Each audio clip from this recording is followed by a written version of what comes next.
A church is known as a place where people of all ages go to feel safe and protected. But KNWA's Peyton Yeager shows us how leaders of congregations could be preying on young ones while flying under the radar in this special report.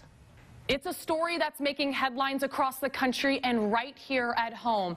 I've covered pastors, priests, Bible study organizers, and even church bus drivers sexually abusing minors. But how did these perpetrators even get the position? And what took so long for law enforcement to arrest them? I wanted to find out why this sacred ground seemed destined for controversy. They really truly don't want to respond until something has happened. A silent sin isn't so silent anymore. I believe full disclosure is simply the right thing to do. This is your church, and you have a right to know. Shocking story out of Springdale, Arkansas has the second most registered sex offenders in the country. About a former priest sexually abusing minors. Was arrested for asking an undercover Homeland Security officer to have sex with him, causing the parish here to raise questions. The executive director of the Benton County Children's Advocacy Center tells me the headlines are just the surface of the issue. The fact that there are 70 allegations a week just against the church itself. Because to many, the environment seems foolproof. There are things that this person is providing for me that I've never had, but then there's this dark side of it too. So if I report on it, I lose this good side. Tibbs sees the victims after the leader has groomed the child, sometimes for several years. You start at very small things to gain the trust. According to experts, there's neurobiology behind the trauma.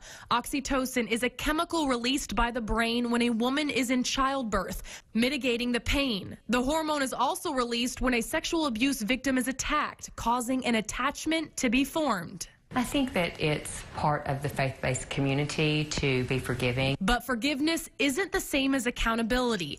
That's according to Jenny Dean Jordan, the area manager of sex offender services for Arkansas Community Corrections. The reality is that sometimes past behavior is a good indicator of future behavior. A task that isn't easy in the natural state. According to Arkansas law, level 1 and level 2 sex offenders whose victims are over the age of 14 are not on the public sex offender registry, causing an inconsistency among states. They need to do a true, thorough background check. But those are expensive, and the lack of funding could cause another loophole. In many cases, if you want to become a pastor, you come and try out for the church. You may be opening up your congregation to victimization. One congregation out of Jordan's control, the Catholic Church.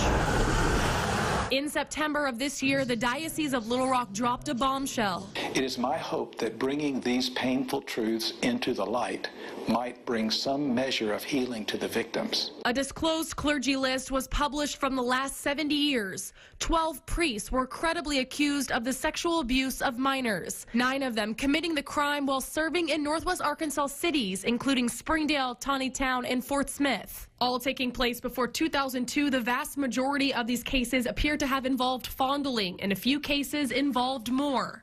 I'm acting simply in the interest of transparency. Different denominations have different policies, but all are bound by legislation to report any sexual abuse, a level of education the CAC is proud of. They are mandated reporters, and so it's important that they understand what Arkansas law says about mandated reporting. Just like looking for a new home, Jordan recommends finding the highest standards for the church members you call your family.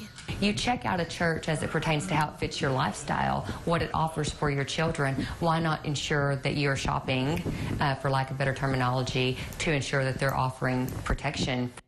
According to the Children's Advocacy Center, in order to see a change in reporting sexual abuse, a minimum of 5% of the population must be educated. That's why the CAC is hosting a workshop called Safe Environment Training, Your Faith Community. That's in December. All the information is posted on our website, nwahomepage.com. In studio, Peyton Yeager, KNWA Northwest Arkansas News.